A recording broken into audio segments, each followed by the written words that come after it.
मैं doctor Smita Mishra, principal BSR government arts college Alwar. आपको BA प्रथम वर्ष के प्रथम पेपर के बारे में मैं अध्ययन करा रही हूँ, जो भारत के इतिहास से संबंधित है। अगर आपने पूर्व के व्याख्यानों को सुना होगा और पढ़ा होगा तो आपने देखा होगा कि हम वैदिक काल की वैदिक संस्कृति की चर्चा कर रहे थे। वैदिक संस्कृति में हमने दो भागों में बांटा था, ऋग्वैदिक काल, उत्तर वैदिक काल। ऋग्वेद के आधार पर हमने वैदिक संस्कृति की चर्चा की, जो ऋग्वैदिक कालीन कहलाई। और अन्य जो ग्रंथ थे, ब्राह्मण, आरण्यक, सामवेद, यजुर्वेद, अथर्ववेद, उपनिषद, एक विपुल साहित्य, जिसके आधार पर हमने उत्तर वैदिक काल की चर्चा की। तो मैंने अपने इस लेक्चर के पार्ट 3 में आपको उत्तर वैदिक काल की राजनीतिक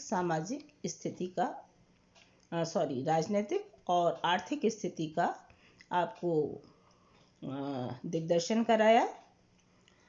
आज मैं आपको अपने इसके 4th भाग में ऋग्वेद से, जो उत्तर वैदिक काल से संबंधित है, उसके बारे में चर्चा करूंगी। और इसमें मैं आज विशेष तौर से यहाँ पर जिस चीज़ को लेने जा रही हूँ वो है उसका सामाजिक जीवन। इस समूचे व्याख्यान में मैंने केवल सामाजिक जीवन का ही चयन किया है, क्योंकि सामाजिक जीवन के कुछ ऐसे बिंदु थे उत्तर वैदिक काल में जो विश्व में अद्वितीय थे, कहीं भी हमको देखने को नहीं मिलते हैं। इस तरह की संस्थाओं का उदय उत्तर वैदिक काल में हमको देखने को मिलता है। तो ये तो हुई इसकी पृष्ठभूमि। अब मैं सीधे सीधे सामाजिक व्यवस्था पर आ रही हूँ। समाज जो था उस समय, वो स्पष्टतः वर्ण व्यवस्था पर आधारित था। उत्तर वैदिक काल में अपेक्षाकृत स्थितियों, वर्ण व्यवस्था का अपेक्षाकृत देखा जाए तो हीन स्थिति का उल्लेख मिलता है, लेकिन शिक्षार्जन व उपनयन संस्कार में स्त्रियों को वंचित नहीं किया गया था। अपनी विद्वता एवं क्षमता के बल पर कोई भी शूद्र समाज में उच्च स्थान भी प्राप्त कर सकता था। यानी अगर महिलाएं हैं तो उनकी अपेक्षाकृत हीन स्थिति थी, लेकिन उनको शिक्षा और उपनयन संस्कार का अधिकार था। इसी तरह शूद्रों के संबंध में हम देखें तो अपेक्षाकृत हीन थी, लेकिन उन्हें भी शिक्षा और जनेऊ धारण करने का अधिकार प्राप्त था। अब मैं कुछ आपको एग्जाम्पल्स दूंगी कि अपनी विद्वता एवं क्षमता के बल पर कोई भी शूद्र समाज में उच्च स्थान का अधिकारी बन सकता था। जैसे ऐतरेय ब्राह्मण के रचयिता महिदास एक अज्ञात आचार्य की पत्नी इतरा, जो एक शूद्र दासी थी, के पुत्र थे। उन्होंने ऐतरेय ब्राह्मण की रचना की और इसीलिए अपनी माँ इतरा के नाम पर वो ऐतरेय ब्राह्मण कहलाए और उसका नाम ऐतरेय पड़ा। इसी प्रकार अगर हम लोग देखें तो वर्ण भेद अधिक जटिल रूप में नहीं था। शतपथ ब्राह्मण का यहाँ उदाहरण आपको मैं दूं तो वो ये कहते हैं कि कोई भी व्यक्ति है वो ज्ञान से ब्राह्मण बन सकता है, जन्म से नहीं। उसका जो क्राइटेरिया है ब्राह्मण बनने का, वो ज्ञान से है, विद्वता से है, उसकी जन्म से नहीं है। तो जो जाति का कंसेप्ट था वो हमको उत्तर वैदिक काल के प्रारंभ में नहीं मिलता है।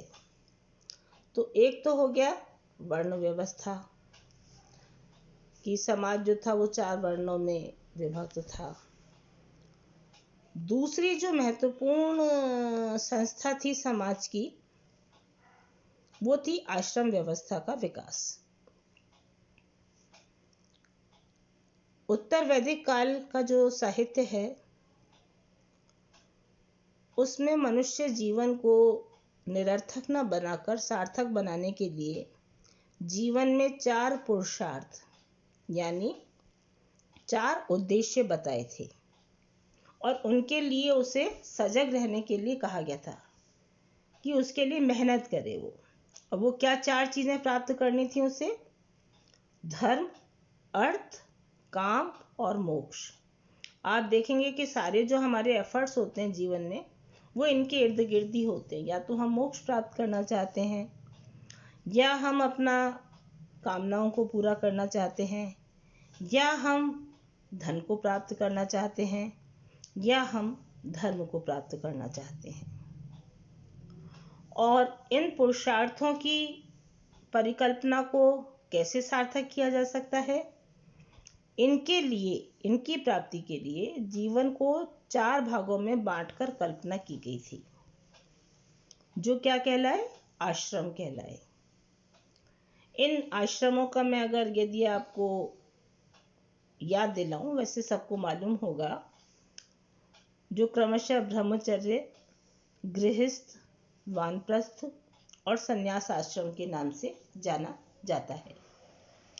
जो ब्रह्मचर्य आश्रम था वो शिक्षा से जुड़ा हुआ था, और शिक्षा की दृष्टि से यदि मैं बात करूं तो 25 वर्ष तक, 24 वर्ष तक बच्चा जो था वो 5-6 साल की उम्र से अपने गुरु के पास चला जाता था। वहाँ वो शिक्षा अर्जित करता था, सभी तरह की व्यावहारिक, शारीरिक, मानसिक। और उसके बाद 25वें वर्ष से ये माना जाता था कि उसको अब गृहस्थ जीवन जीना चाहिए और संतानोत्पत्ति वगैरह करके समाज के विकास और निर्माण का कार्य करना चाहिए। तो 25 से लेकर 50 वर्ष तक हम लोग गृहस्थ आश्रम की उम्र मानते थे। लेकिन जिन पुरुषार्थों की हम बात कर रहे हैं वो केवल गृहस्थ जीवन में रहकर भी नहीं हो सकता था, ब्रह्मचर्य में भी नहीं रह सकते थे हम लोग। तो इसके लिए धीरे धीरे हम लोग वानप्रस्थ मतलब वनों की तरफ हम लोग अग्रसर हों, यानी हम साधना में लीन होना शुरू करें। ईश्वर, उससे जुड़े हुए तत्व, अपने आत्मोत्थान, इनकी बातों के बारे में जिक्र करें। और चौथा होता था संन्यास, जो 75 से 100 वर्ष की आयु का माना जाता था, क्योंकि ये जो उत्तर वैदिक कालीन आर्य थे ये बड़े पॉजिटिव और आशावादी थे। वो कहते थे षड्देव जीवम, कि हमें 100 वर्ष की उम्र मिले, अपने देवताओं से ये कामना किया करते थे। और इसी के आधार पर उन्होंने अपने आश्रम को 4 भागों में बांटा था। 75 से 100 साल तक वो कहते थे कि बिल्कुल संसार से विरक्त हो जाना चाहिए और उसे किसी भी चीज़ में इंटरफेयर न करके संसारी चीज़ों में अपनी आयु का शेष भाग करना चाहिए। अब मैं ये कहूँ कि वर्ण और आश्रम भारतीय सामाजिक संगठन के 2 मूलाधार थे, जिन्हें सम्मिलित रूप में वर्णाश्रम व्यवस्था कहा गया। और ये कहना भी अतिशयोक्ति नहीं होगी कि ये प्राचीन भारतीय सामाजिक चिंतकों की एक विलक्षण रचना है। इसी के साथ साथ फैमिली का कंसेप्ट, परिवार का कंसेप्ट के बारे में मैं बात करूं तो आमतौर पर, सामान्य तौर पर संयुक्त परिवार प्रथा बनी रही, जो ऋग्वेद में भी हमने पढ़ने को मिली। पर कई कारणों से परिवार टूटने भी लगे थे और कुछ एग्जाम्पल्स ऐसे मिलते हैं जिसमें पिता के रहते रहते भी संपत्ति का विभाजन हो जाता था।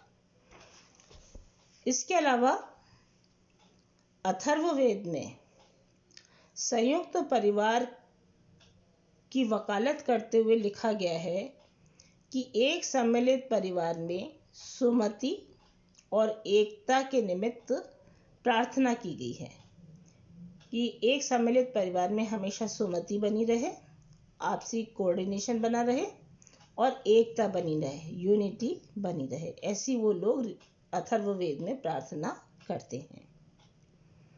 अगर मैं महिलाओं की स्थिति के बारे में आपसे चर्चा करूं तो ऋग्वैदिक काल की तुलना में, जैसे मैंने आरंभ में आपको बताया था कि कुछ हीन हो गई थी और पुत्र जन्म की अपेक्षा जब पुत्री का जन्म होता था तो कुछ खिन्नता का विषय माना जाता था।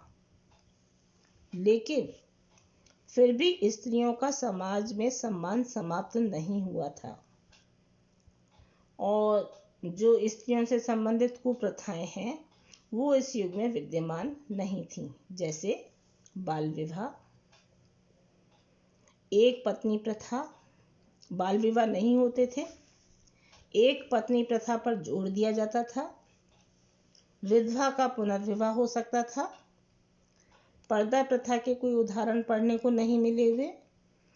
अधिकांशतः सजातीय विवाह हुआ करते थे, अपनी जाति में ही लोग विवाह करना पसंद करते थे। सती प्रथा के पक्ष के भी प्रमाण नहीं मिलते हैं कि सती होने के कोई हमें प्रमाण मिले हों। तो यहाँ मैं एक चीज़ का और उल्लेख करना चाहूँगी कि उत्तर वैदिक काल में नारी की शिक्षा के चतुर्मुखी विकास के बारे में भी हमको पढ़ने को मिलता है। जैसे यजुर्वेद में कहा गया है कि शिक्षित स्त्री और पुरुष का ही विवाह होना चाहिए। वो ही उपयुक्त बताया गया है कि जब वो शिक्षा प्राप्त कर लें उसी के बाद उनकी मैरिज होनी चाहिए। उपनिषद साहित्य के अंतर्गत भी हमको विदुषी स्त्रियों के अनेक उदाहरण पढ़ने को मिलते हैं। जैसे बृहदारण्यक जो उपनिषद था उसमें विद्यार्थियों गार्गी, जो याज्ञवल्क्य की एक पत्नी थी, उनमें और याज्ञवल्क्य में गूढ़ दार्शनिक सिद्धांतों को लेकर वाद विवाद का उल्लेख हमें पढ़ने को मिलता है। तो ऐसी अद्भुत हमारी सामाजिक संरचना थी उत्तर वैदिक काल की। और इस पर आपका जो असाइनमेंट है उसमें आपको यही बताना है कि उत्तर वैदिक काल की सामाजिक स्थिति का आकलन करें। Thank you.